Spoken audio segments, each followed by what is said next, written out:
No fue el grito, no fueron las huellas, ni siquiera fue la sombra enorme moviéndose entre los árboles. Lo primero que los detuvo en seco fue otra cosa, algo más íntimo, más primitivo, un olor. Años después, cuando esa gente intenta explicarlo, se quedan sin palabras y terminan recurriendo a comparaciones desesperadas. Zorrillo, animal muerto, sudor rancio, pantano, perro mojado, azufre, basura caliente al sol. Pero casi todos coinciden en lo mismo. No era un olor normal del bosque, era un aviso. Una presencia. Como si el aire mismo hubiera sido marcado. Y lo más inquietante es que este detalle aparece una y otra vez, sin importar el lugar, la época o el tipo de testigo. Cazadores veteranos, guardabosques, excursionistas que nunca antes habían oído hablar de Bigfoot, personas que ni siquiera creen en Bigfoot. Algunos cuentan que el olor llegó primero, como una pared invisible, y que después el bosque cambió, los insectos se callaron, los pájaros desaparecieron y el silencio se volvió demasiado pesado. Otros aseguran que el hedor se intensificó justo cuando sintieron que estaban siendo observados. Y los más perturbados describen algo aún peor, que el olor parecía moverse con ellos, como si no estuviera en el ambiente, sino en algo que los seguía entre los troncos. Una noche típica en una carretera secundaria del noroeste podría resumirse así. Un auto detenido, una linterna, un camino de tierra que se pierde en la oscuridad y entonces, de la nada, ese golpe en la nariz. El tipo de olor que hace que el estómago se cierre solo, sin pedir permiso. Un olor que no invita a investigar, invita a retroceder. El misterio no es solo que haya reportes. El misterio es la repetición, porque el olor es una pista rara, no es una imagen borrosa, no es una foto movida, no es un sonido que podría ser un alce, un búho o un coyote. El olor es otra clase de evidencia. No se ve, pero se siente. Se queda pegado en la ropa, en la garganta, en la memoria. Y cuando alguien lo describe con pánico real, suele hacerlo con una certeza extraña, como si esa sensación se hubiera grabado en una parte del cerebro que no olvida. Ahora bien, aquí aparece la pregunta clave. Si Bigfoot existe siquiera como posibilidad, ¿por qué ese olor se repite tanto? ¿Es una característica biológica? ¿Un mecanismo defensivo, como el de algunos animales que liberan secreciones para ahuyentar amenazas? ¿O es un efecto secundario de algo más simple, como el pelo mojado, la grasa corporal, el barro acumulado, la vida a la intemperie? O peor todavía, ¿es parte de una forma de comunicación? Porque hay testimonios que lo presentan como una señal. Cuando el olor apareció, supe que ya estaba cerca. Como si el hedor no fuera casual, sino intencional. Como si fuera un mensaje que el cuerpo emite cuando no quiere ser visto, pero sí quiere ser entendido. Y si esa hipótesis suena demasiado extrema, hay otra posibilidad incómoda. Tal vez el olor no habla de una criatura desconocida, sino de la mente humana enfrentada a lo desconocido. Quizá el terror hace que la memoria deforme detalles. Quizá, en el límite entre la sugestión y la supervivencia, el cerebro rellena vacíos. Quizá lo que muchos llaman Bigfoot sea, en algunos casos, una mezcla de animales reales, sombras, cansancio y miedo. Pero entonces, ¿por qué tantos describen el mismo patrón? Ahí es donde el tema se vuelve inquietante, porque incluso cuando las historias se contradicen en altura, color, distancia o comportamiento, el olor aparece como una constante. Y eso le da a la pista una cualidad extraña. Parece demasiado específica para ser coincidencia y demasiado repetida para ignorarla. Este video va a entrar en ese rastro invisible, la pista más repetida en los testimonios de Bigfoot. No para declarar certezas porque no las hay, sino para seguir el detalle que, una y otra vez, aparece justo antes del miedo y justo antes de que el bosque deje de sentirse seguro. Porque si la gente está mintiendo, ¿por qué todos eligen la misma cosa? Y si no están mintiendo, entonces la pregunta cambia. ¿Qué clase de criatura deja un olor que no solo se huele, sino que se recuerda como una advertencia? Mucho antes de que Bigfoot se volviera una palabra mundial, el bosque ya tenía historias. En comunidades del noroeste de América del Norte circulaban relatos sobre figuras grandes, cubiertas de pelo, asociadas a zonas remotas, montañas, ríos y lugares donde el silencio se vuelve denso. Con el tiempo, el nombre Sasquatch se popularizó como una forma anglicanizada vinculada a tradiciones de pueblos originarios de la región, y Bigfoot terminó siendo la etiqueta mediática que lo simplificó todo. Pero el mito, tal como lo conoce el público moderno, no se encendió con un rugido, sino con huellas. A finales de los años 50, en el norte de California, aparecen reportes de pisadas enormes en una zona de trabajo maderero. Los periódicos locales amplifican la rareza y el apodo Bigfoot empieza a correr como pólvora, primero como curiosidad y luego como obsesión colectiva.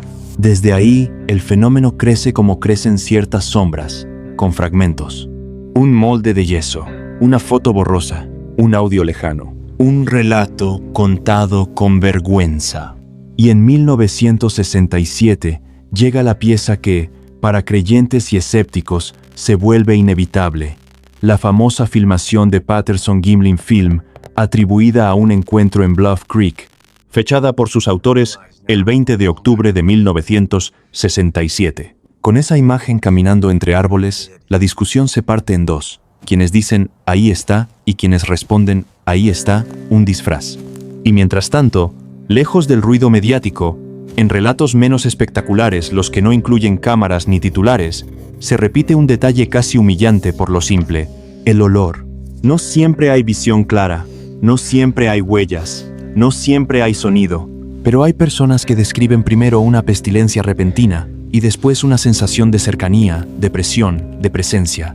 En bases de datos de reportes civiles como la de Bigfoot Field Researchers Organization, aparecen testimonios donde el mal olor es el centro de la experiencia. Un ambiente que cambia, una línea invisible en el aire y la certeza de que algo está ahí, aunque no se vea. Y entonces, ¿qué dice la versión oficial? La versión oficial, la más aceptada en ámbitos científicos y escépticos, es fría y repetible. No existe evidencia concluyente de una especie desconocida de homínido grande viviendo en Norteamérica, y por tanto los avistamientos se explican como una mezcla de factores: identificaciones erróneas, osos erguidos, sombras, distancias engañosas, adrenalina, baja visibilidad, folclore y sugestión. Un cerebro que completa formas cuando ya conoce la historia. Bromas y engaños, desde huellas falsificadas hasta relatos inventados por atención o dinero. Incluso el episodio de 1958, que ayudó a consolidar el nombre Bigfoot, carga su propia disputa. Hay versiones que lo señalan como fraude asociado a Raymond L. Wallace, mientras otras fuentes rechazan que eso cierre el caso de manera definitiva. Y el olor, en esa lectura oficial, también tiene explicaciones posibles que no requieren monstruos. El bosque está lleno de aromas extremos: animales muertos, ciénagas, heces, humedad atrapada, mofeta, cuero mojado, hongos. En situaciones de tensión, la memoria olfativa se vuelve más intensa, más simbólica. El miedo pega el olor como si fuera una etiqueta. Esto es peligro. Pero esa explicación, aunque razonable, no resuelve del todo lo que vuelve a aparecer en tantos relatos. El olor no como fondo del ambiente, sino como anuncio, como si llegara primero, y solo después viniera lo demás. Y ahí es donde el caso se vuelve interesante para este video, porque aún dentro de la versión oficial hay un punto incómodo. Si Bigfoot fuera solo confusión, oso, imaginación o fraude, ¿por qué tantos repiten la misma pista sensorial, una de las más difíciles de actuar y una de las más difíciles de olvidar? El misterio todavía no es probar que existe algo. El misterio por ahora es más pequeño y por eso mismo más perturbador. ¿Por qué el olor aparece como la señal más constante justo antes del miedo? En la mayoría de historias sobre Bigfoot, la gente espera lo mismo: una figura enorme, un ruido imposible, una huella que no debería existir. Pero cuando se revisan los relatos con calma, aparece una grieta, una pista que no encaja del todo con la versión fácil del mito, porque el olor se describe con un patrón demasiado específico. No como un mal olor del bosque, que los hay, sino como algo que llega de golpe, como si alguien hubiera abierto una puerta invisible. En muchos testimonios, el ambiente cambia en cuestión de segundos. Un aire que se vuelve pesado, denso, casi caliente, y entonces la nariz lo confirma antes que los ojos. Y aquí está lo inquietante: quienes lo cuentan suelen hacerlo con la misma estructura, aunque no se conozcan entre sí. Primero, el golpe, luego, el silencio, después, la sensación de estar siendo observado, y recién al final, si es que ocurre, una sombra, un movimiento, un sonido lejano, una huella. A veces no hay nada más. Solo el olor y el miedo. Eso es lo que no encaja. Si todo fuera confusión con un oso, por ejemplo, tendría sentido que algunos casos incluyeran un olor animal. Pero estos relatos insisten en que es algo distinto, casi antinatural, como si fuera un olor equivocado para el lugar. Y no lo describen como algo constante en el bosque, sino como una señal puntual, localizada, con dirección, como si se pudiera decir, viene de ahí. En algunos reportes, el olor incluso parece moverse, no en términos mágicos, sino como una sensación de persecución. La gente camina para alejarse, y aún así, el aire vuelve a golpearles, como si el foco del hedor estuviera ajustando distancia. Como si hubiera una presencia acompañando a la distancia justa para no ser vista, pero lo suficientemente cerca para marcar territorio. Y entonces surge una segunda grieta, la vergüenza. El olor es un detalle que muchos testigos cuentan casi a regañadientes. No es épico, no suena heroico, no hace que el relato se vea cool.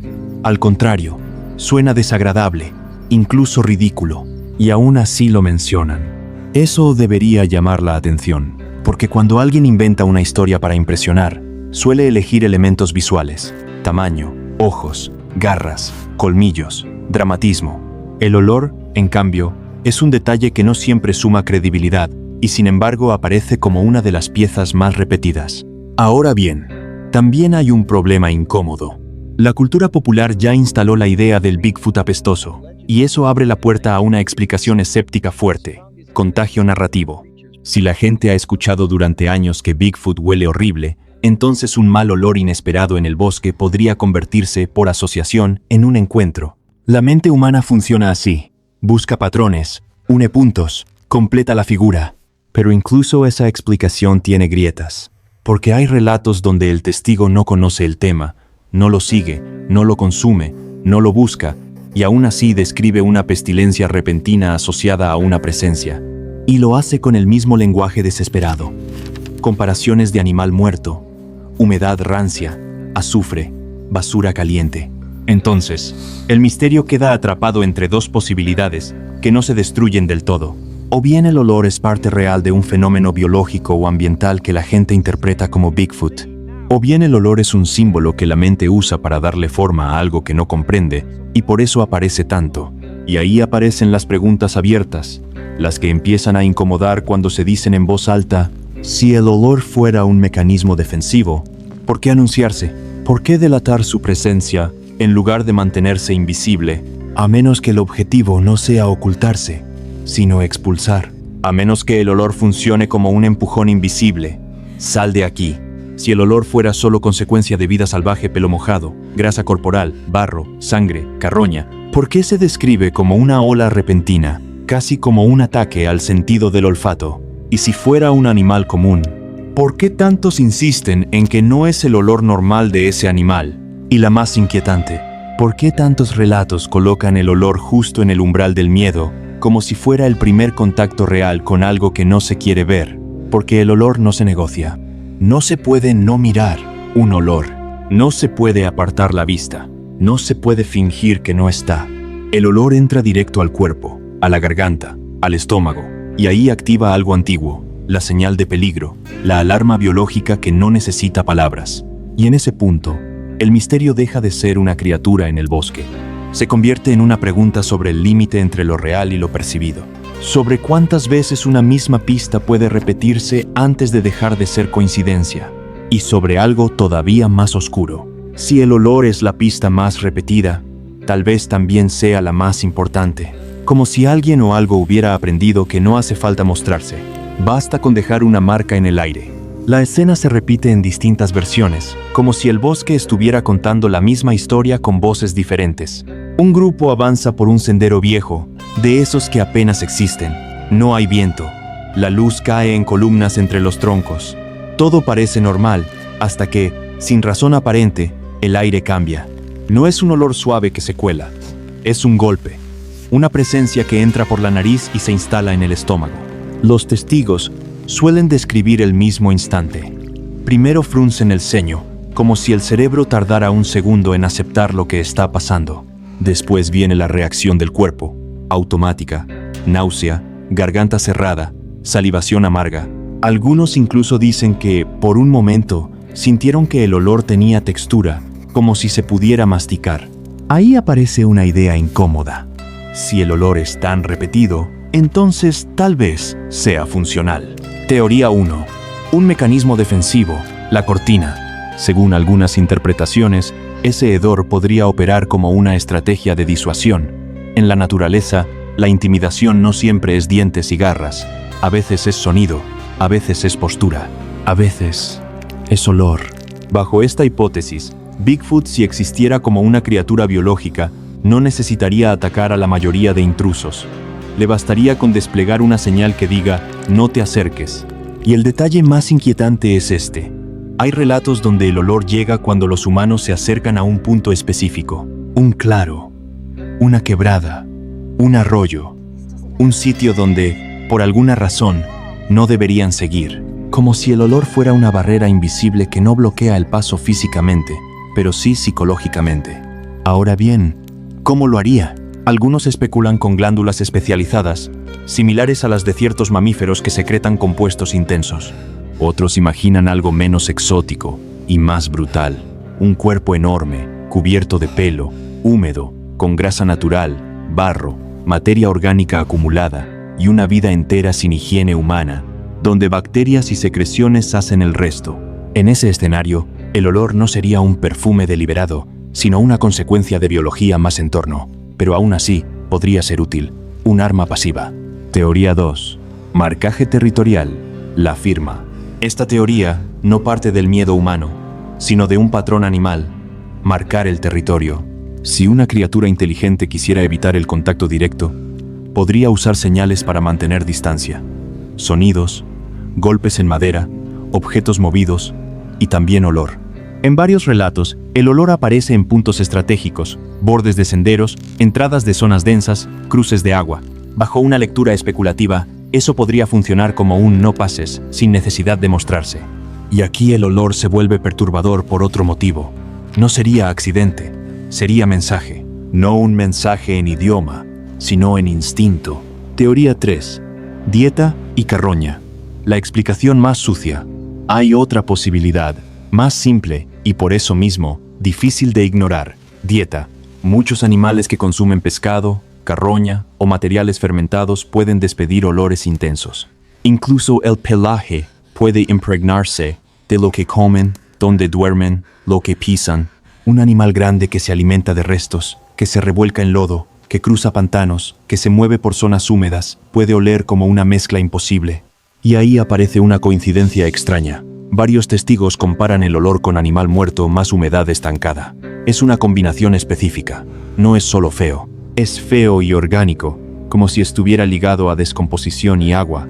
¿Podría el olor Bigfoot ser simplemente la firma de un ecosistema que la gente no espera encontrar en un punto concreto del bosque? Sí, es posible. Pero entonces vuelve la grieta. ¿Por qué llega como una ola repentina y no como un fondo gradual? Teoría 4. Confusión con fauna real y por qué no siempre encaja.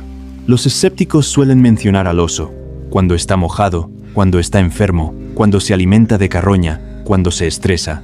Un oso puede oler mal, muy mal. También existen mofetas, cadáveres ocultos, ciénagas, hongos, heces. El bosque tiene maneras de sorprender. Sin embargo, algunos relatos describen algo que hace ruido en la lógica. El olor aparece junto con otras señales: golpes secos, ramas quebrándose con peso, un silencio repentino, una sensación de vigilancia y, a veces, huellas o sombras posteriores. Eso no prueba nada, pero sí crea una impresión. El olor no va solo. Teoría 5. El factor humano. Cuando el miedo inventaría el olor. Esta es la teoría más incómoda porque no apunta al bosque, sino al cerebro. En situaciones de estrés extremo, el cuerpo altera la percepción. Hay memorias que se fijan de manera agresiva. Hay asociaciones que nacen en un segundo. Si huelo esto, estoy en peligro. Y si una persona entra al bosque con expectativas o con historias ya escuchadas, un mal olor inesperado puede convertirse en el primer ladrillo de una narrativa completa. Incluso sin expectativas, la mente busca causas. Si el aire trae un hedor repentino, el cerebro pregunta, ¿qué lo provocó? Y en esa búsqueda, cualquier sombra puede convertirse en respuesta. Esta hipótesis no invalida todos los casos, pero sí explica por qué el olor se vuelve un marcador emocional tan potente. No es solo un dato, es una cicatriz sensorial, un indicio final, más extraño, el olor como antesala. En algunos relatos, el olor aparece antes de cualquier otra cosa. Y ese detalle, repetido, sostiene una sospecha inquietante. Tal vez, para quien lo vive, el olor no sea un elemento más del encuentro, sino el verdadero comienzo, como si el fenómeno, sea cual sea, tuviera un primer contacto que no depende de ver, solo de sentir. Y si eso fuera cierto, entonces la pregunta cambia otra vez. ¿Y si el olor no fuera una consecuencia, sino una herramienta? A estas alturas, el olor ya no parece un detalle decorativo, se vuelve un umbral. En los relatos, muchas veces la gente puede dudar de lo que vio, pero no duda de lo que olió, y esa diferencia importa, porque el olfato no funciona como una cámara, funciona como una alarma. Es directo, visceral, antiguo. Por eso, cuando el olor aparece como primera señal, el encuentro cambia de categoría. Deja de ser una historia de tal vez vi algo y se convierte en algo estuvo cerca, lo suficiente como para tocar el aire. Y si se acepta esa premisa, aunque sea solo como posibilidad, el misterio escala. Oh, si el olor es real, entonces hubo cercanía. Un testigo puede equivocarse con una silueta a 100 metros. Puede confundir tamaños, distancias, colores. Pero el olor exige otra condición: proximidad. No siempre significa a 2 pasos, pero sí implica que algo o alguien estuvo lo bastante cerca para impregnar el ambiente. Y ese detalle vuelve a muchos reportes más inquietantes, porque los mejores engaños suelen mantener distancia. Aquí, en cambio, lo que sea que ocurra, ocurre cerca. Y en algunos casos, incluso cuando no hay visión, el relato se vuelve más oscuro por una idea repetida. No lo vieron, pero sintieron que los rodeaba, como si el olor fuera la manera de confirmar que la distancia se rompió sin permiso. Si el olor es intencional, entonces no es solo un animal. Aquí la tensión sube un escalón, porque un olor puede ser accidente o puede ser herramienta. Cuando los testigos describen el hedor como una ola que llega de golpe, cuando hablan de un punto específico del bosque que se vuelve imposible de cruzar, cuando dicen que el olor aparece justo después de un golpe seco en la madera o un crujido pesado detrás de los árboles, se abre una hipótesis perturbadora: que el olor no sea un efecto secundario, sino una cortina. No una cortina para esconderse, sino para controlar el comportamiento humano. Para imponer una regla simple sin contacto directo: retrocede. Esa posibilidad cambia todo, porque no se trataría de una criatura errante sorprendida por humanos, sino de algo que entiende el territorio, entiende la distancia y sabe cómo expulsar intrusos sin exponerse. Y si esa idea suena exagerada, hay una versión menos fantástica pero igual inquietante: que una criatura grande, con sentidos agudos, pueda detectar humanos a gran distancia y escoger cuándo acercarse lo justo para que el olor haga su trabajo, sin aparecer, sin dar un blanco, sin dejar una prueba clara. En otras palabras, no necesita ser un monstruo, solo necesita ser prudente. Si el olor es un subproducto, entonces la biología sugiere algo grande, persistente, adaptable. Otra implicación incómoda: la consistencia del olor podría indicar consistencia de hábitos. Si el hedor se describe como mezcla de humedad rancia, descomposición y animal fuerte, eso sugiere vida en lugares donde el olor se impregna: pantanos, cuevas, zonas húmedas, madrigueras improvisadas, camas de vegetación podrida, sitios donde el cuerpo y el entorno se mezclan. Y aquí aparece un detalle que se repite en relatos más tensos. El olor, a veces, llega junto con la sensación de que algo olfatea. No un sonido claro, no un rugido, solo una respiración baja, pesada, como si alguien estuviera probando el aire. Y ese gesto olfatear es importante, porque implica que el encuentro no es solo visual, es sensorial, en ambos sentidos. Si el testigo huele eso, la criatura, si existe, también está oliendo al testigo. Y ese intercambio invisible vuelve el bosque un tablero de caza, aunque nadie quiera llamarlo así. And the Sevens. Si el olor es psicológico, entonces revela el verdadero poder del mito. Y si todo esto fuera una construcción mental, también hay una implicación inquietante. Significaría que el mito de Bigfoot aprendió a vivir en el lugar más vulnerable del ser humano, la anticipación. Porque el olfato se asocia a memoria, a trauma, a instinto. Un olor puede convertir un bosque común en un escenario de amenaza en cuestión de segundos. Bajo esta lectura, el olor Bigfoot sería la llave que abre el miedo, y una vez abierto, todo lo demás se organiza alrededor: sombras, sonidos, silencios, ramas que crujen. El cerebro empieza a completar el patrón. Pero incluso esa explicación no deja a la audiencia tranquila, porque plantea otra pregunta. Si el mito necesita un olor para activarse, ¿por qué tantas personas describen la misma clase de olor? ¿Puede ser contagio narrativo? Sí. Pero también puede ser que el bosque ofrezca un olor recurrente: carroña, humedad, excremento, y la cultura haya aprendido a colocarlo siempre en el mismo lugar del relato, justo antes del terror, como si el miedo tuviera un guión propio. Como marca. A estas alturas, el olor deja de ser una pista y se vuelve casi una firma que no requiere huellas, porque las huellas se borran, el barro cambia, la lluvia cae, el yeso se rompe, las fotos se discuten. Pero el olor puede quedarse en la ropa, en el cabello, en la nariz, y sobre todo, puede quedarse en la mente. Por eso, cuando alguien dice, no vi nada, pero olí eso, la historia se vuelve más difícil de ridiculizar. No porque pruebe algo, sino porque revela el tipo de experiencia, una experiencia donde la persona siente que el bosque la tocó sin tocarla. Y ahí aparece la implicación más inquietante de todas. Que lo que sea que esté detrás del mito animal, error, sugestión o algo más, no necesita mostrarse para dominar el momento. Le basta con aparecer de la única forma que no se puede ignorar: en el aire, en la garganta, en el estómago. Y entonces, cuando el testigo por fin se aleja, no se lleva una imagen clara, se lleva una advertencia.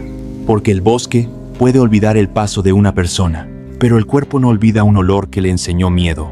Hay un punto en muchas historias de Bigfoot donde la lógica deja de ser útil. No porque el mundo se vuelva sobrenatural, sino porque el cuerpo toma el control. El clímax casi nunca empieza con un rugido.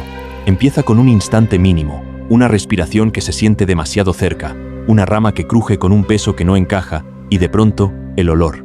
En esos segundos, la mente intenta negociar. Busca explicaciones rápidas. Un animal muerto, una ciénaga, una mofeta, cualquier cosa que devuelva el orden al mundo. Pero el cuerpo no negocia. El estómago se cierra, la garganta se tensa, la nariz arde como si el aire estuviera contaminado, y en ese mismo momento ocurre el segundo golpe, el silencio, como si el bosque por un instante retirara su sonido para escuchar algo más. Los testigos lo describen así: el ambiente queda vacío, no vacío de aire, sino vacío de normalidad. Un lugar que, por años, había sido familiar, de repente se siente ajeno. El camino que hace un minuto parecía seguro, ahora parece observado. Y entonces llega la escena que se repite, con distintas caras y distintos años. Un grupo se detiene, se miran sin hablar, porque ya se entendieron. Nadie quiere ser el primero en decirlo, nadie quiere convertirlo en real con palabras, pero alguno lo termina soltando, casi en un susurro. ¿Lo sienten? No es una pregunta, es una confirmación.